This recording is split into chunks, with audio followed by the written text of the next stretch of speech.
Hi, this is Sista ToFunky coming to you live from the Museum of Uncut Funk, and today I have the pleasure of interviewing Yvonne Sims, the author of Women of Blaxploitation. So, Yvonne, how are you today?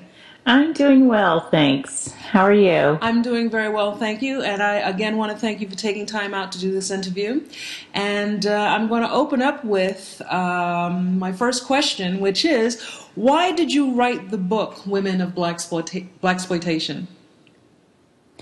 Yeah, well, it's a good question to ask. Actually, when I was in graduate school, I took my first film class, and we had a project to do, and I couldn't come up with anything because, of course, you know Donald Bogle's Tom's Coons. What is it? Mulattoes, Mayonnaise, Bucks. Tom's, Coons. Right, I know which book right. you're talking about. Yeah, and I wanted to do something along those lines, but that is the Bogle's book is the foundation, really, for looking at stereotypes concerning African Americans in film. And I've always been a '70s kid, always. So I started looking at my mom's pictures from the 1970s, and then let me see. This is way before Jackie Brown. No. I'm sorry. Jackie Brown came out in 1997. Yes. So it was right after Jackie Brown. And I've always been a Pam Grier fan. And I said, well, nobody's really doing anything with blaxploitation. And what I read on blaxploitation, it's always, well, these films were exploitive of African Americans. And I don't disagree with that analysis, but to me it seemed rather reductive. And given the contributions to my way of thinking that Pam Grier is in particular, and to a certain extent Tamara Dobson, who left us a couple of years ago. Very, very difficult person to track down because I was really ambitious and at one point wanted to interview her, but I don't think she wanted any part of. She didn't want any part of that particular, blaxploitation. So, long story short, I was looking for a project, and it's actually started out as a paper. Well, it's funny you mentioned Tamara Dobson and not wanting to have be a part of or talk about the blaxploitation era. In our journey through creating the Museum of Uncut Funk and just being collectors and wanting to venture into doing different projects, we tried to get in touch with Denise Nichols, and she too did not want to have anything to do with blaxploitation, although the films that she appeared in were not considered blaxploitation films. They were all pigeonholed into that into the genre, and which I found it kind of interesting that she didn't want to talk about it, but in one sense. But I do understand, that was so many years ago. I have moved on. Talk to me about what I'm doing now, so I can kind of understand where they were coming from.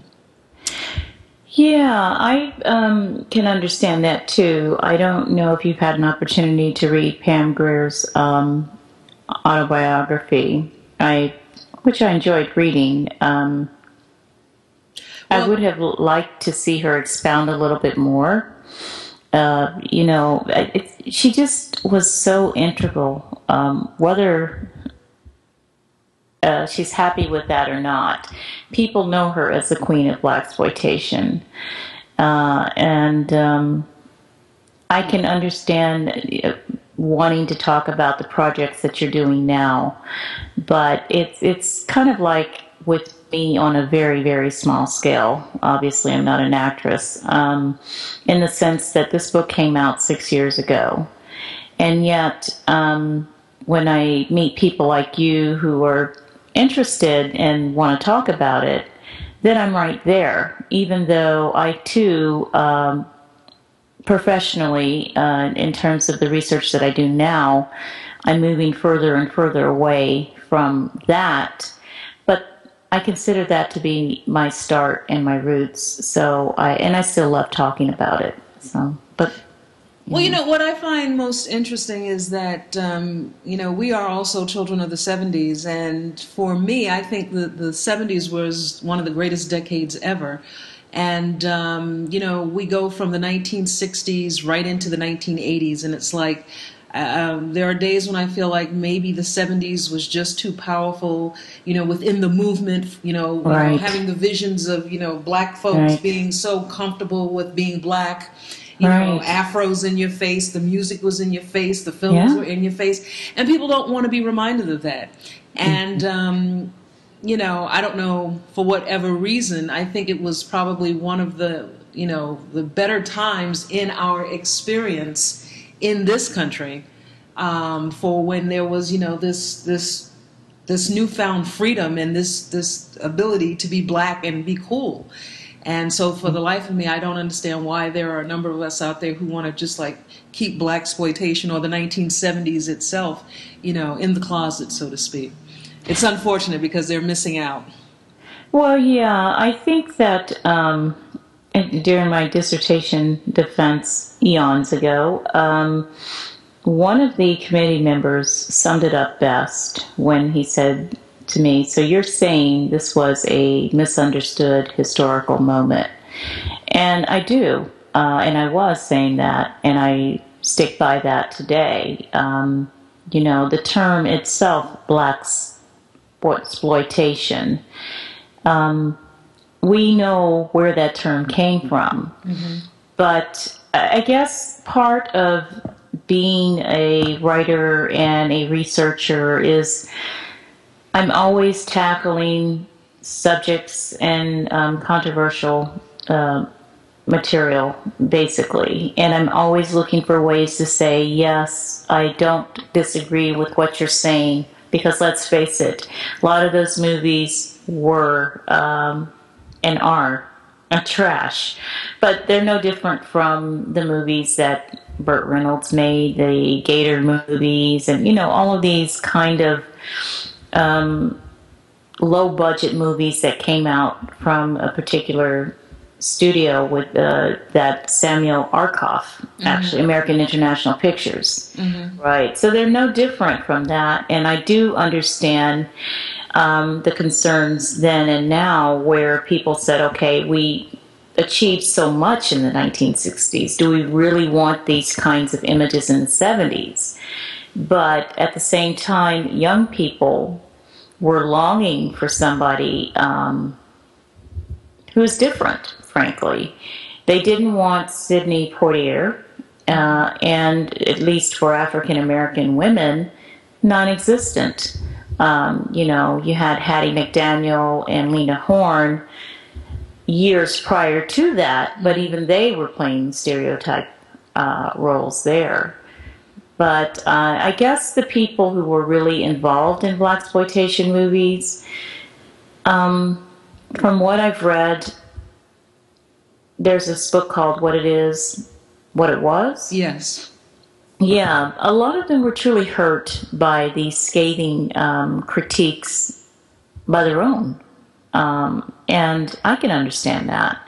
So for those reasons and more, they probably just are not interested in revisiting that era. Although it's so rich, as you say, it is coming off the civil rights 1960s gains and losses in terms of deaths and so forth. And so it is, I do think the 70s are really misunderstood in a lot of ways. So many gains for African American women. I mean, you have Shirley Chisholm running for President of the United States. Of course, she had no chance of winning, but still the idea, I think some of that's lost today.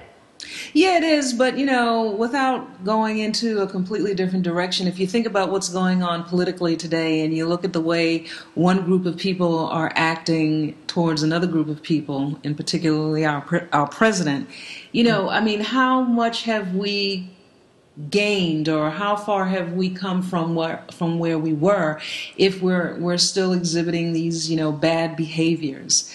And I guess that's the nicest way I can put it. I mean, we talk about what was going on in the 1970s and how people, in my mind, it was basically what was going on in the community that was being put on film, and not in every community. Right. And, you talk about, well, we don't want those images on the screen, and we don't want, that the negative stereotypes to be shown in public, but yet 40 years later, people are acting like, we're back in, 1940. Right. And it's just, like I said, that's a whole nother other conversation, but I just wanted to throw that in there because, each and every day I'm amazed at what's going on currently, as I'm sure you are too. Stunned.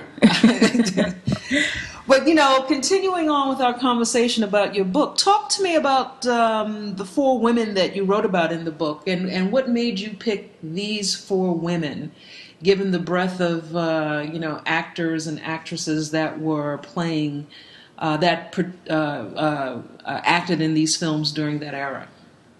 Right. Well, I knew that Pam Grier would have to be there. Mm-hmm. She just would. Because you mentioned Denise Nicholson. Nicholson, yes. Earlier. But you're right. Sometimes Blackula gets lumped in with the blaxploitation. I'm not necessarily sure that it was. I'm kind of on the fence, so I'm going to waffle a little bit there. There are elements of it, but it's really making a serious critique of African Americans, in terms of what they've gained and what they've lost to a certain extent in the early 1970s. And I'm actually working on a project that's looking at Blackula and Blade. Of all things, because that's the first African American vampire, Blackula, right? Yes. And you take him into, he's so far removed from the Transylvania Bram Stoker, Stoker type of character, to this misunderstood African prince who's been bitten by Dracula and then named Blackula. Mm-hmm. But I'm digressing a little bit. Taking it back to Pam Grier, she had to be there. Tamara Dobson is there. My mother, of all people, she really likes Cleopatra Jones. Mm-hmm. And so I asked her, what is it about Cleopatra Jones that you like so much? And she said, oh, she's me. Well, mind you, she had a child and she was married. And she didn't have a Corvette, and she didn't have the glamorous lifestyle. But I get what she's saying there, because if I look at pictures of my mom in that period, 71, 72, 73, 74, she is her. She's a lot of African American women. Mm-hmm. The other 2, well, with Teresa Graves, who, if I'm not mistaken, she too has left us. Yes. And she's there because prior to that, Get Christy Love, and actually she won a Golden Globe for that performance. Mm-hmm. People will say awards don't really mean anything. They probably don't mean anything to a lot of people, but the Golden Globe has become a standard, basically, kind of like the Oscar. Right. And she won a Golden Globe, or was it an Emmy? To be honest with you, I don't recall off the top of my head, but I know she has won an award for her portrayal in that Get Christy Love. Yes. So that was she wasn't the first female detective, because you had Honey West prior to that, and Decoy with Beverly Garland prior to that. Mm-hmm. But she was the first African American female detective, and it's really interesting that the season only lasted for a year. I know. But then you have Police Woman, mm-hmm. Charlie's Angels, and you can see where I'm going with this. Yes. So I'd like to think, I do think that that's the catalyst for all of these female detectives popping up shortly afterwards. Mm-hmm. And as for Jean Bell, she's she's just there. I didn't really want to do that particular film because she didn't have the body of work that certainly Pam Grier did. Mm-hmm. But this gets into sometimes, and sometimes people don't understand this too. I'm not blaming my publisher, but sometimes you don't make all of the decisions. Yes. Let me just leave it at that. I do understand. So she's not a person that I would have included, Mm-hmm. but she was wanted for that particular book, so I included her.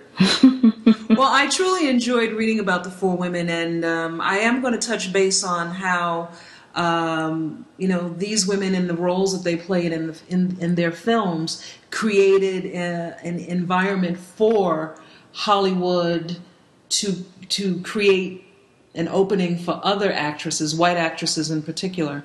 But what I do want to ask you before we get to that is, through your journey in writing this book and all of the research that you did, what was your perception, your key perception of this era, the blaxploitation? And I don't particularly mind using the word blaxploitation because I understand where the word came from. If it is bothersome to you that I use it, I certainly won't. But, again, what was your key perception when you were doing the research for this genre of film? Well, I just wanted to write a book in which I asked people to look at these actresses, Pam Grier in particular, look at what she did, and can she not be the forerunner for Sigourney Weaver's Alien, the action heroine? Because at the time that I was in graduate school, there was the material on action heroines was just coming out left and right. You had Buffy, you had Xena, the warrior princess. Mm-hmm. You had all of these shows that, of course, they're not on anymore. Mm-hmm. No one was talking about African American actresses. Mm-hmm. No one was talking about that. And regardless of what people want to say about blaxploitation, I get that. I get the criticism. But at the same time, I think that Pam Grier was doing something that was revolutionary. And it's a thing about not giving credit where credit's due. Do you think we'd have these action heroines without somebody like that? I don't know. Yes, probably eventually. But I do think that whenever people talk about action heroines, and I'm so disappointed in the scholarship, it's always centered on white actresses, and her contributions are nil. Yeah, it is very disappointing. I think that's why we, have taken this journey to really, focus in on 1970s Black popular culture, blaxploitation, Black animation, blacks on, coins and stamps. And, although some of those aspects of our collection does not all focus on the 1970s, I just feel like it is so critically important to remind people of the films, the actors and the actresses, because they really paved the way for a lot of other people, the Spike Lees of the world, whether he agrees with it or whether he doesn't. There's been no other time in cinematic history where, you had 200 plus films that was made, and you had a lot of people behind the camera that were Black, that were writing these films and, producing them and writing them and directing them and making the soundtracks for them.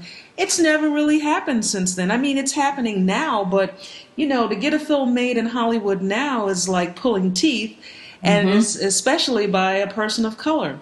So, to sweep this era under the rug, we're really taking a stand here and saying, no, this is critically important. This is, in my view, with everything that we're doing, we feel like this, and I say this towards black animation, that it's a national treasure. But if you really think about it, all of this body of work that came out of the 1970s is a national treasure. Because music is not what it was.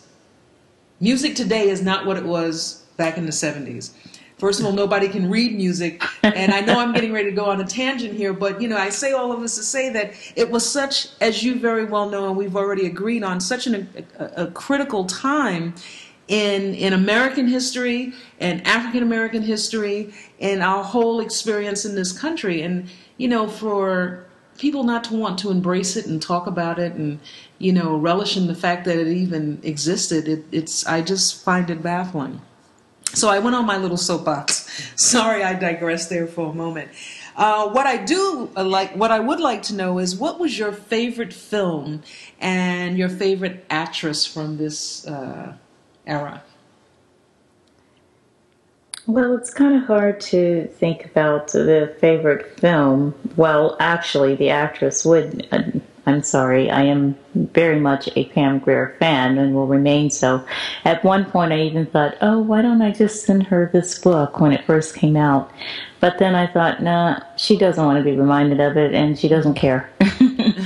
So, and it's curious because Women actually was a forerunner in and of itself, because now you have many more blaxploitation books out there, right? Yes. So before, and it's interesting that it took, why 2006? Why not before? Why? I mean, I had a difficult time writing the book because there wasn't a whole lot of. There were bits and pieces of scholarship, but there weren't books on blaxploitation. So I relied heavily on archives from the film library in Beverly Hills, interviews and so forth, during that particular time when people were at the height of their success. So Pam Grier is my favorite actress in blaxploitation and out, actually, one of my favorites. In terms of movies, it's really hard to pinpoint. I really like Blackula, but I also like Cleopatra Jones a lot, even though I know it's all, it's pretty cheesy.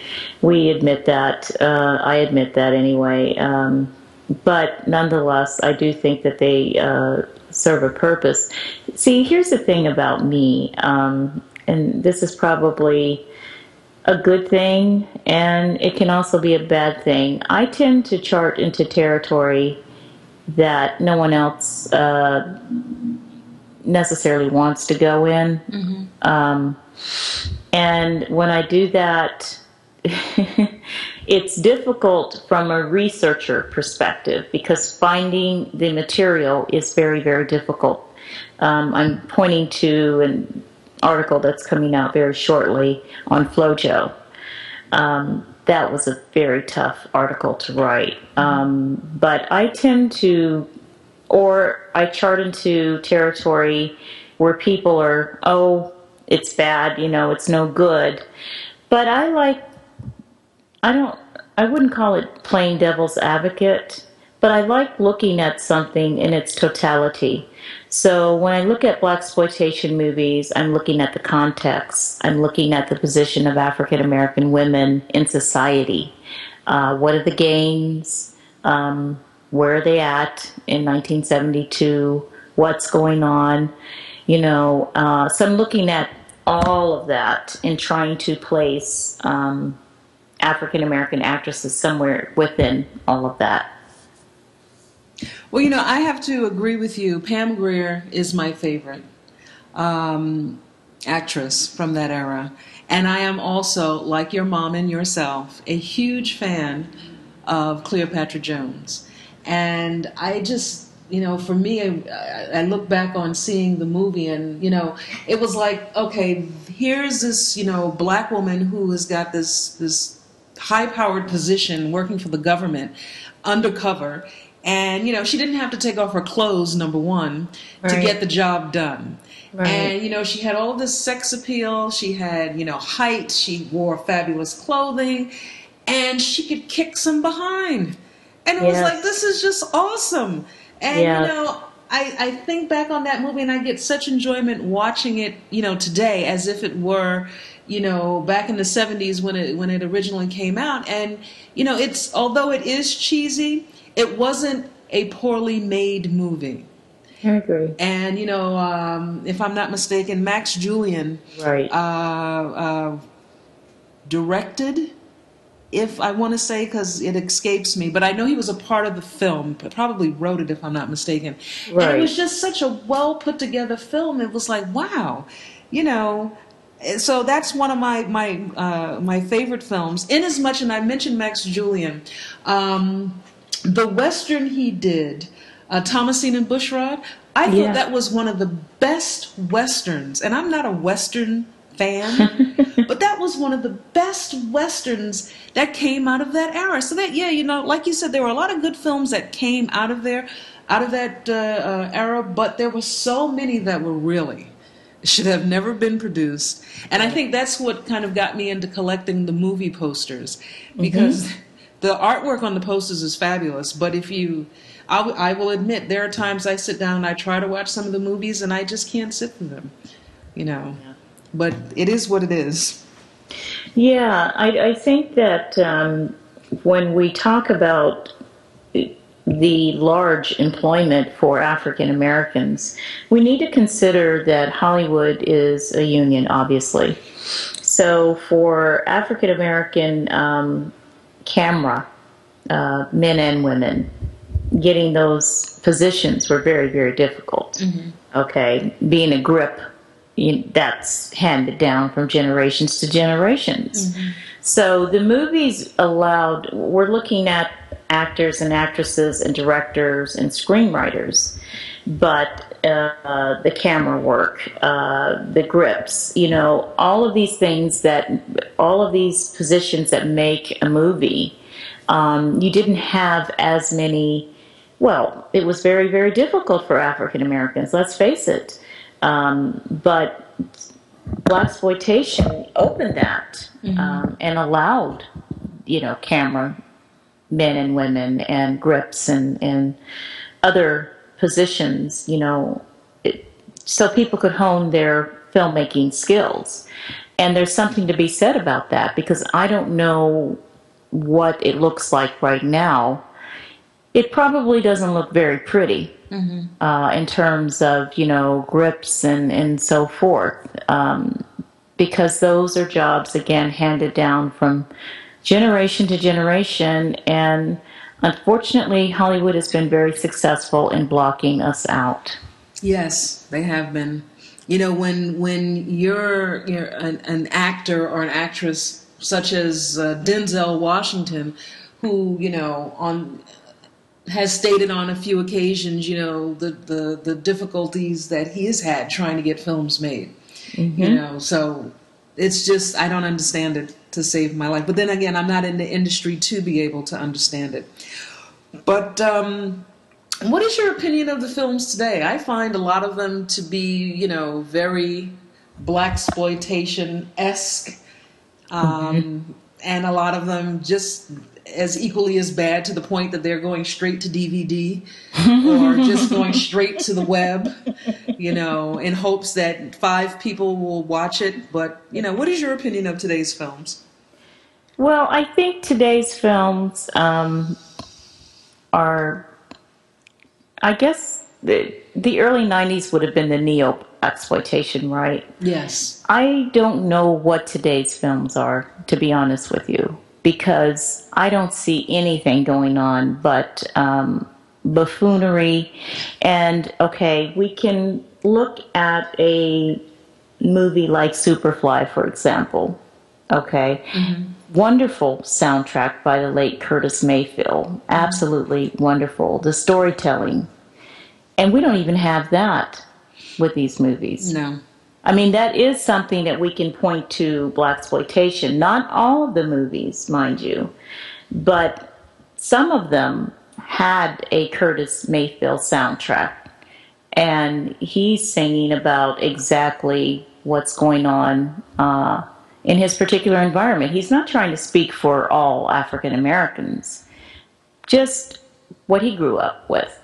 And so today's movies, I'm not sure what they're trying to achieve. I guess you would have to, if you could name one, then, okay, Soul Plane.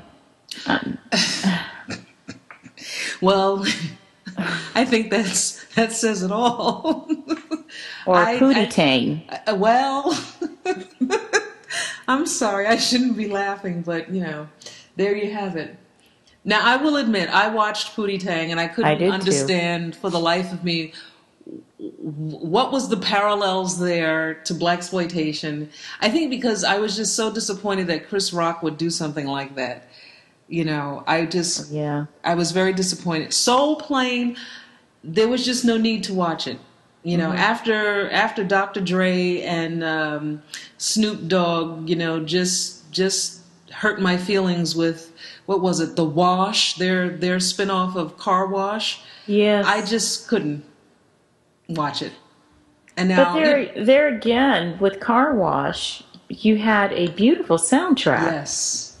I mean, Rolls Royce, and gosh, the music was telling you something. Mm-hmm. Here, you've got people putting things together, and it really is buffoonery. I'm sorry, and I don't mean to offend anyone involved, because I know how difficult it is to get a film made. But if that's all you have, boy, we're in a state. Yeah, we are, and I think when material like that is presented to the general public, it yet again, it's like taking 2 steps forward, 5 steps backwards, right. And it doesn't help. I don't know if I'm saying that we still have a cause, but it just doesn't help us as a whole. Mm-hmm. It still puts us in this place of, what did our presidential candidate tell the president? I'm speaking now, you had your chance, kind of. Well, there you go. So, it's like, just add boy onto that, right? Well, listen, I'm going to be very frank here. I'm waiting for the tape to come out where one of them has been heard saying the N-word. Oh, I wouldn't be surprised. I know they've got that under lock and key. So, but anyway, yet again, I have digressed. I'm really thankful for you taking the time out to speak to us. But before we go, I do want to ask you, what are you working on currently? You mentioned your new project. If you could, share with us a little bit about that, if you'd like, or anything else that you're working on that we can look forward to. Yeah, I'm actually, which is surprising to me, but I'm, as much as I love film, and it will always be my first love, Renee and Angela. Mm-hmm. There you go. But anyway, I'm digressing a lot into sports, which I never thought I would. Mm-hmm. So I have this essay that's coming out in an anthology, actually the first of the year. As soon as it's published, then I'm going to send it to you. I think it's probably one of the first scholarly essays on FloJo. See, I'm always bucking the trend there. I always go for topics that are interesting, but there's not enough material on them. Mm-hmm. But this essay, or article, I am really, really pleased with. And for a while, I have been fascinated with Josephine Baker. Very, very fascinated, to the point that that's actually the second book, and it's probably going to be the last book. I was going to do 3 and then call it a day. Mm-hmm. But as you know, because you said in your one of your emails to me that this is a labor of love, it is. Mm-hmm. And when you're writing, boy, is it a labor of love. And it takes a lot out of you on many different levels. And so, because of health problems and so forth, I'm looking at Josephine Baker within the context of defining what is a star. And I'm also looking at her within the context of, thus far, people haven't been very receptive to it. Maybe it's because was an expatriate and because she's too far removed from American culture, which is really sad. Mm-hmm. But this woman did amazing things. Yes, she did. During her time in 1920s in Paris. I think at one point she was making a minimum of $10,000 a week. Mm. She had a hair care line, and white women were buying her hair care line. So she's incredibly amazing.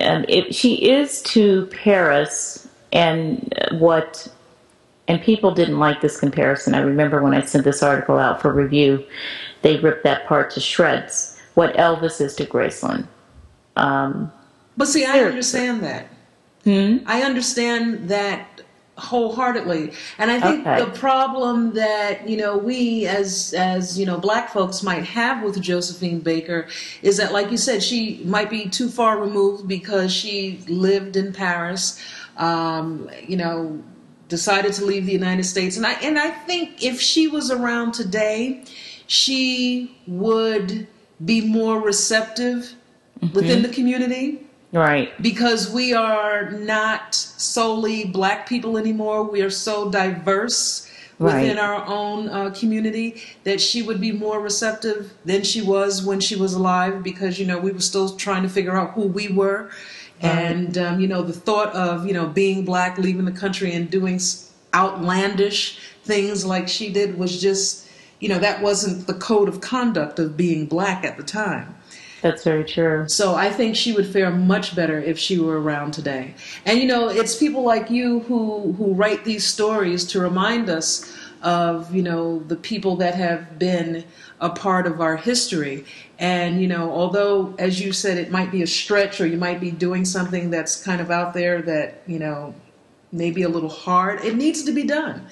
And if you're the person to do it, then I applaud that, because somebody who may not look like us will be writing the story, and they'll be getting all the credit.